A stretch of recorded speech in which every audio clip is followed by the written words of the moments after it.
Hermanos míos, muy buenos días. Martes 3 de mayo del 2022.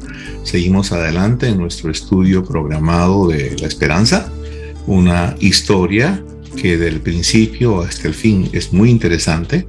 Hemos llegado a la mitad de nuestro libro guía. Y digo la mitad porque estamos en las lecciones 19-20.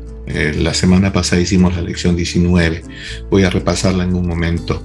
Recuerde que la intención de este video no es proporcionarle las respuestas solamente, sino que usted verdaderamente se vea motivado a que pueda leer la Biblia. Si usted no lee la Biblia, no hay convicción. Usted no puede creer lo que yo digo solamente porque yo lo digo. Obviamente no voy a decir algo que vaya contra Dios, pero eso no quiere decir que usted no vea, que usted no entienda, que usted no investigue. Uno de los problemas del creyente es que escucha al pastor o escucha al líder y piensa y está seguro que el líder no lo va a engañar, pero así se provocan las herejías. Así que es necesario que usted compruebe en las Escrituras que no solamente lo que se dice es cierto, sino que el Espíritu Santo también le va a hablar a usted de una manera muy particular. Ahora, obviamente, estamos viendo la esperanza desde un principio y estamos tocando algunos puntos debido a que varios de nuestra reunión ya son creyentes de algunos años y creo que muchos de nosotros hemos tenido o hemos conocido la Biblia así como que si de pronto tuviéramos un papel en blanco o una tela blanca ahí en una pared y agarramos pintura y comenzamos a tirar pintura por todo lugar y vemos así, ¿no? Hay tantas cosas y tantas cosas que a veces no entendemos porque no conocemos de los usos y costumbres de las tierras bíblicas, no conocemos el tiempo y creemos tener excusa para no continuar o solamente tratar de escuchar los días domingos en el servicio el mensaje del pastor y creemos que eso es suficiente. No, no es suficiente. Este es un estudio bastante sencillo realmente. Depende cómo uno lo quiera ver, ¿no? Este es un estudio, no decimos para nuevos creyentes, es un estudio para una persona que quiere entender lo que realmente pasó en la Biblia. Esta es la historia de Jesucristo en la Biblia. ¿Me comprende usted? Entonces, para eso es importante tener la idea de qué es exactamente lo que Dios dice a través de su palabra. Ahora estamos en las lecciones 19 y 20. Yo voy a darles un pequeño repaso de lo que pasó de la lección 19, ¿no? Y la lección 20. Cuando usted escucha, usted va a ver que lo que yo estoy haciendo es dando respuesta a algunas interrogantes que están allí. Ahora, ¿alguien quisiera que yo te dé la respuesta de la pregunta A o de la pregunta B o de la pregunta C? Y yo no lo estoy haciendo así. Y algunos dicen, yo me confundo. No te confundas, porque la idea no es exactamente dictarte las respuestas. La idea es que tú descubras las respuestas a través de las preguntas que están en tu libro. Yo lo que estoy haciendo es motivarte y ayudándote porque posiblemente hay algo que no entiendes. Esta es una de las razones por las cuales nos reunimos los días miércoles. Así que te animo a reunirte con nosotros los miércoles en la noche a las 6:30. ¿Ok? Vamos a compartir pantalla en este momento y vamos a hacerlo de esta manera. La semana 6, la semana pasada. ¿Qué pasa con la semana pasada? La semana pasada vimos la lección 19 y cuando vimos la lección 19, nosotros vimos el reinado de David, un reinado bastante importante para el Señor porque Dios promete muchas cosas y en este reinado se vio la palabra casa y habíamos dicho que la palabra casa tiene que ver no necesariamente con algo físico, sino tiene que ver con las generaciones que preceden a las personas que empiezan esta casa. En este caso, mucho se habla acerca de la casa de David. Los israelitas habían llegado a tierras en donde se encontraban pueblos idólatras.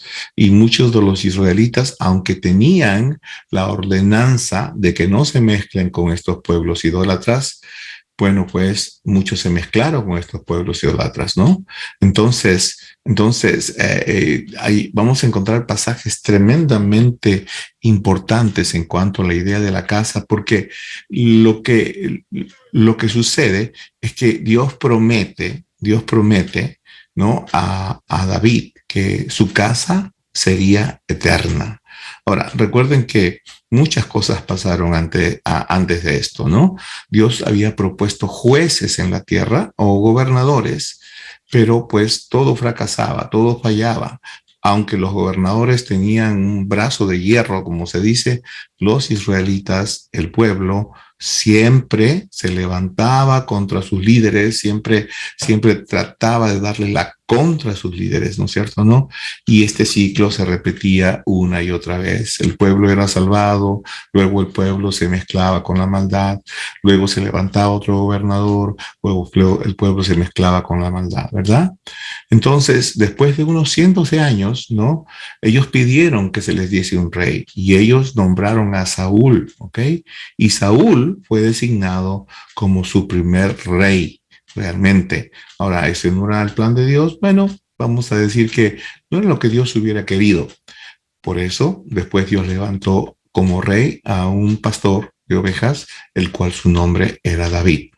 Entonces, de aquí se habla acerca de la dinastía de David, pero obviamente David también tenía un precedente.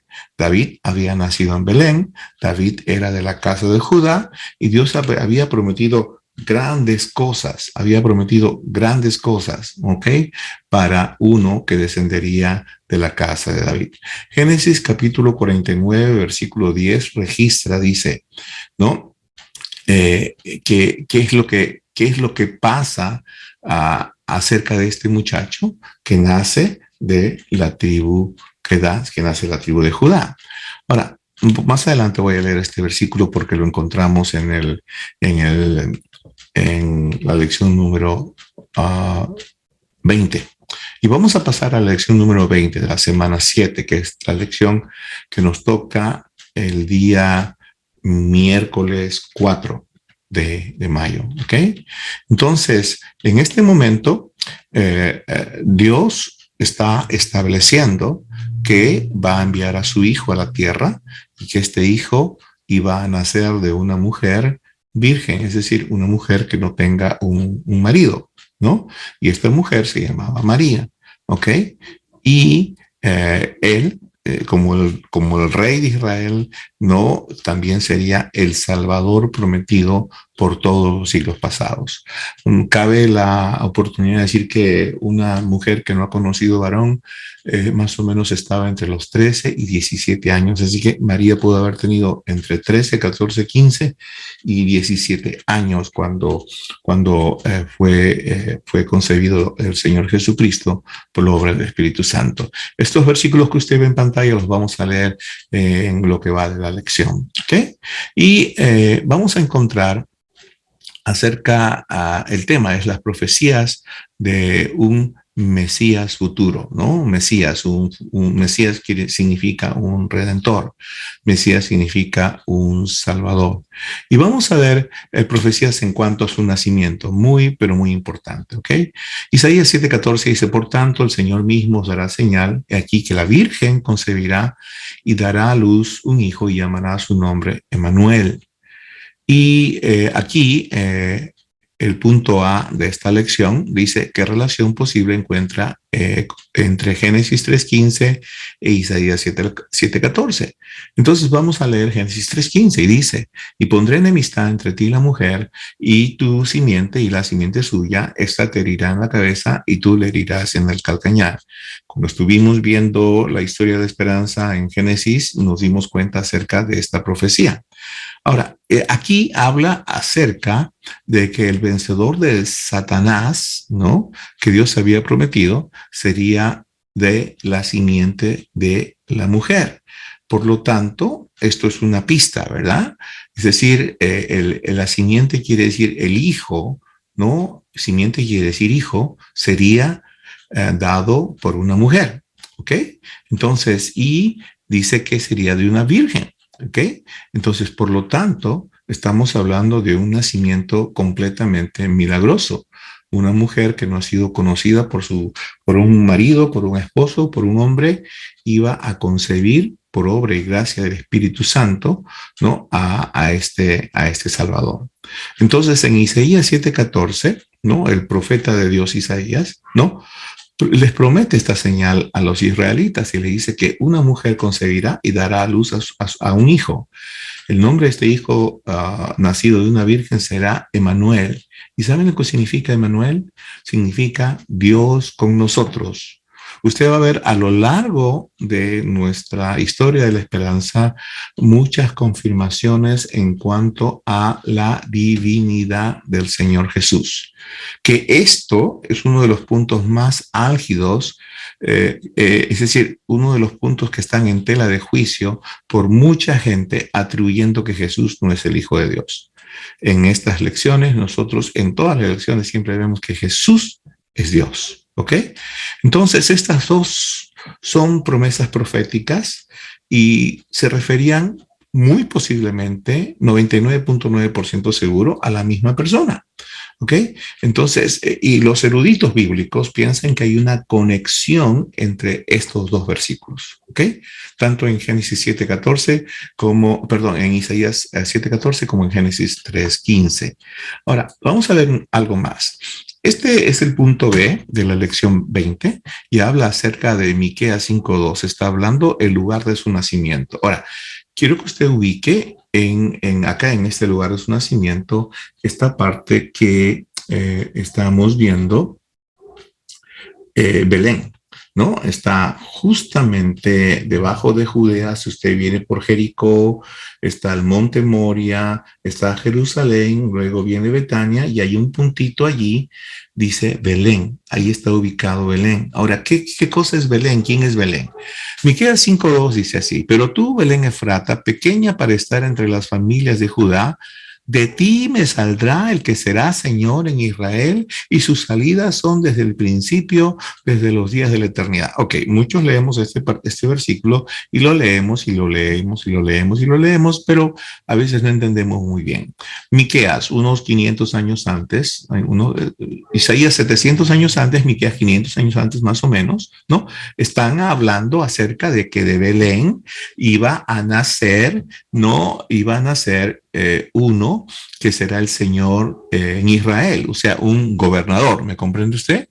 Un gobernador. Entonces, Belén Efrata fue un pueblo pequeño ubicado en el área de Canaán, que en su momento fue dominado por una tribu israelita, por la tribu de Judá. ¿Me entiende usted? Ahora, quiero decirle que usted entiende, pues, ¿no? Que después del reinado de David, 200 años después más o menos, los israelitas fueron tomados de sus tierras y fueron llevados a Egipto. Y fueron llevados y fueron esclavizados. Entonces, cuando ellos fueron llevados, muchos gentiles, o sea, personas que no eran judíos, entraron a este lugar, ¿no? Es decir, vinieron a este lugar, habitaron en este lugar, ¿ok? Y por eso es que de alguna manera nosotros tenemos que entender lo que pasó en este tiempo bíblico, ¿verdad? ¿No? Y por eso es que es tan impresionante esta profecía, porque dice, de allí ha de salir el Señor de Israel, ¿ok? Ahora, en ese tiempo ya se estaban comenzando a perder las casas de Israel. Ahora me refiero al capítulo pasado y usted entiende que cuando hablamos de una casa, no estamos hablando de algo físico, sino estamos hablando del apellido de la familia, vamos a decir así, para tenerlo más claro. ¿Okay? Entonces, aquí vamos a ver que Dios inspira a los profetas, ¿no? Para predecir muchos detalles, ¿no? Concernientes al Salvador. Ok, y en Isaías 7:14 otra vez dice, por tanto, el Señor mismo dará señal, y aquí que la Virgen concebirá y dará a luz un hijo y llamará a su nombre Emanuel. Entonces, ahora, una cosa importantísima, muy importante. Dios añade algo especial en Miqueas, ¿no? Y lo vamos a ver en Miqueas 5:2, cuando dice, pero tú, Belén Efrata, pequeña para estar entre las familias de Judá, de ti me saldrá el que será Señor en Israel. Escucha, y sus salidas son desde el principio, desde días de la eternidad. Ahora, esta sola parte, pequeñísima parte, nos ayuda a pensar que el que salió aquí de Belén era Dios, era Jesucristo, quien fue antes, es decir, antes de que se formase toda esta tierra, él ya era Dios. Por eso dice, sus salidas son desde el principio, desde los días de la eternidad. Ok, en nuestra mente humana nosotros concebimos la eternidad como algo futuro, pero no, la eternidad es entendida por el presente, el pasado y el futuro. Muchos versículos hablan acerca de la eternidad de Jesucristo. ¿Me comprende? Ok, en Isaías capítulo 9, versículos 1 y 2 dice, mas no habrá siempre oscuridad para la que está ahora en angustia, tal como la aflicción que le vino en el tiempo que livianamente tocaron la primera vez a la tierra de Zabulón y a la tierra de Neftalí. Pues al fin llenará de gloria el camino del mar de aquel lado del Jordán, en Galilea de los gentiles. A eso me refería cuando decía que este era un lugar poblado de personas que necesariamente no eran judíos, ¿no? El pueblo que andaba en tinieblas vio gran luz, los judíos, ¿no? Los que moraban en tierra de sombra de muerte, ¿ok? Ellos fueron regresando a su territorio, ¿no? Luz resplandeció sobre ellos. ¿Cuándo? Cuando nació el Señor Jesús. Isaías 9:6 dice, porque un niño nos es nacido, hijo nos es dado, y el principado sobre su hombro, y se llamará su nombre admirable, consejero, Dios fuerte, Padre eterno, príncipe de paz. Lo dilatado de su imperio y la paz no tendrán límite sobre el trono de David y sobre su reino, disponiéndolo y confirmándolo en juicio y en justicia desde ahora y para siempre. El celo de Jehová de los ejércitos hará esto, ¿ok? Entonces ya estamos hablando de que su nacimiento es importante y la razón por la cual él tiene su ministerio en Galilea, ¿ok? Su ministerio en Galilea. No, él nace en Belén y va a Galilea. Ahora, les recuerdo que toda esa parte de Galilea, toda esa parte que usted encuentra como el mar Mediterráneo, toda esa parte allí donde está el mar de Galilea, ¿no? A continuación, que usted puede ver en ese lado, encontramos 12 ciudades que se llama eso se llama Decápolis, donde se encuentran las 12 ciudades que el Señor Jesús recorrió continuamente y específicamente en este lugar que se llama Cafarnaúm, era el lugar donde allí estaba la casa de Jesús. Allí vio Jesús con su madre, su padre y sus hermanos y sus hermanas, ¿ok? La historia dice que él se encargó, después del fallecimiento de su padre, de la familia. Este fue su ministerio en Galilea. Hemos hablado mucho durante estos últimos domingos acerca de la vida de Jesús y continuaremos haciéndolo seguramente. Ahora tenemos en Isaías capítulo 52, versículo 13, dice, he aquí que mi siervo será prosperado, será engrandecido y exaltado, y será puesto muy en alto. Isaías 53, 12, por tanto yo le daré parte con los grandes y con los fuertes repartirá despojos, por cuanto derramó su vida hasta la muerte y fue contado con los pecadores, habiendo él llevado el pecado de muchos y orado por transgresores. Ahora, es interesante aquí porque ahora nos está hablando de su muerte. Como dije, hemos hablado muchas cosas acerca de la muerte de Jesús en estos días. Usted estará informado. Entonces, dos preguntas acá son importantes. Dice, ¿qué cosas malas se le harían al nombre descrito que está en esta profecía? Obviamente el nombre de Jesús. Acá hay algunas cosas malas, ¿no? Y lo voy a decir. Isaías 52, 14, su rostro, su apariencia y su forma serán desfigurados, ¿ok? Más de lo que cualquier otro hombre ha experimentado, ¿ok? Dice el varón de dolores, ¿no? Su rostro será ensangrentado. Isaías 53, 2 dice, no habrá parecer en él ni hermosura, o sea, sus características no serán atractivas cuando esté colgado de la cruz.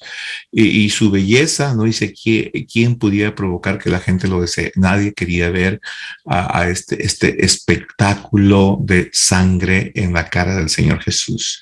Y Isaías 53:3 dice, sería despreciado y desechado, la gente escondería su rostro de él, nadie lo quería mirar.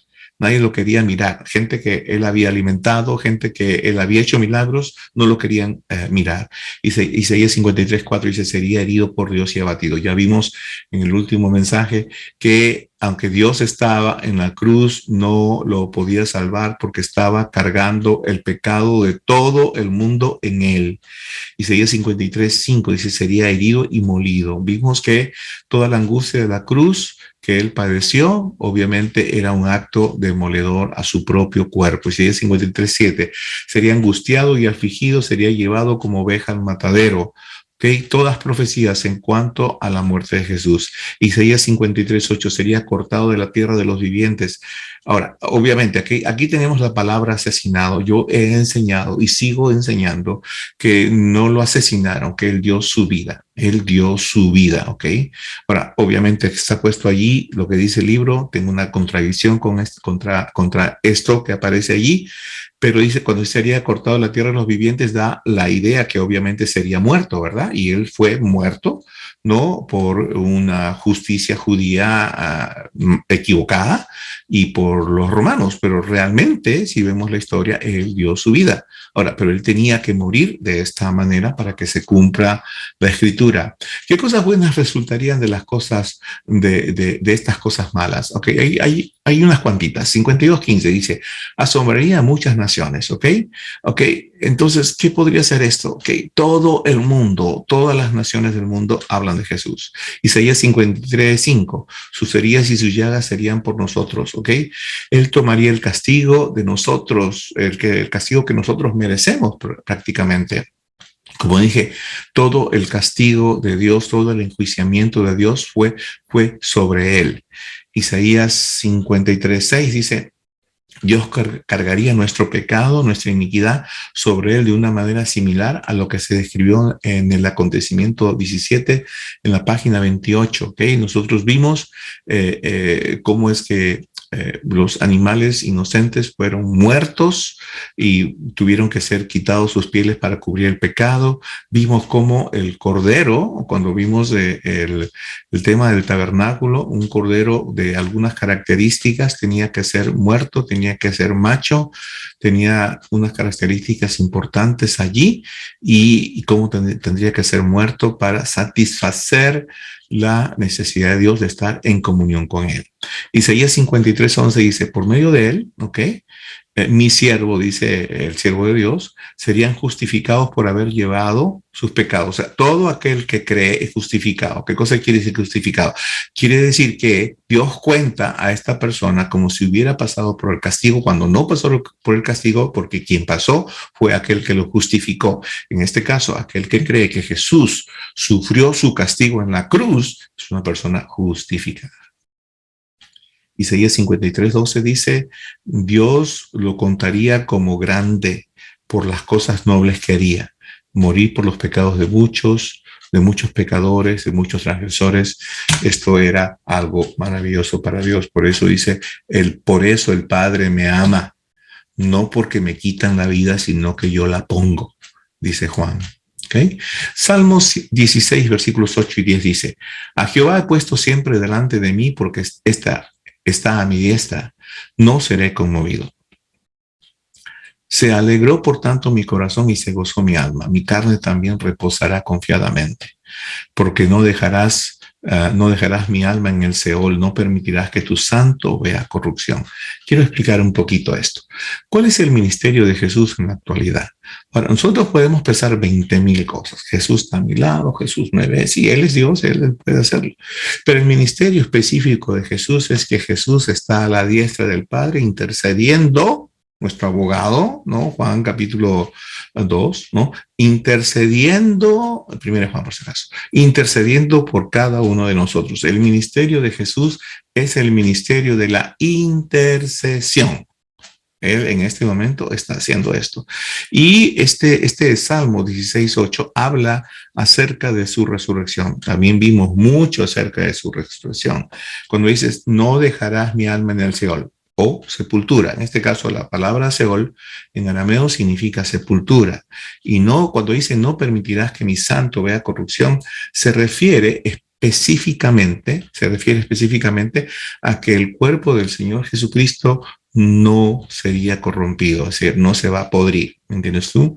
No iba a quedar en la tumba, por eso entendemos que Él resucitó, ¿ok? Él resucitó. Entonces, importantísimo, ¿no? Isaías 9, 6 y 7 dice, porque un niño nos es nacido, hijo nos es dado, y el principado sobre su hombro, y se llamará su nombre admirable, consejero, Dios fuerte, Padre eterno, príncipe de paz. Lo dilatado de su imperio y la paz no tendrán límite sobre el trono de David y sobre su reino, disponiéndolo y confirmándolo en juicio y en justicia desde ahora y para siempre. El celo de Jehová de los ejércitos hará esto. Ahora, ¿qué nos indica el versículo 7 en sí? El versículo 7 nos indica que el Mesías se sentará en el trono de David y de su reino. Otra versión dice el trono de David, su padre. ¿Ok? Ahora, ¿qué cosa quiere decir? Que el Señor Jesús establecerá su reino con juicio y justicia para siempre. ¿Cuándo será eso? Cuando el Señor Jesús pise la tierra, por segunda vez Él establecerá su reino. Y ese será el reino de los cielos, como hemos estado viendo durante muchas semanas, ¿ok? Ahora, ¿cómo sabemos esto?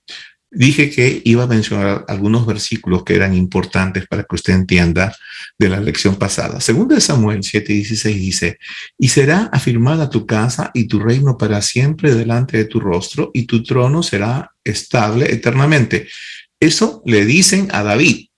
El rey David iba a tener un trono estable y eterno para siempre, eterno. Ahora, ¿por qué? ¿A qué se refería eso? Se refería a que a uno de la casa de David, el que nació en Belén, ahora empieza a atar todo, el que nació en Belén, el que sale desde el amanecer y es eterno. ¿Se acuerda usted? Está hablando de Jesucristo.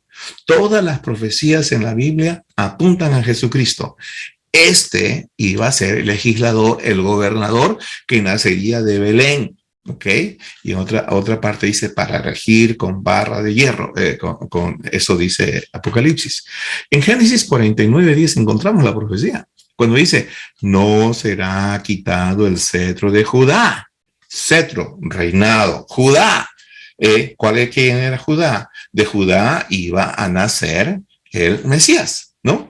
Dice, no será quitado el cetro de Judá, ni el legislador de entre sus pies, hasta que venga Silo, y a él se congregarán los pueblos, ¿oh?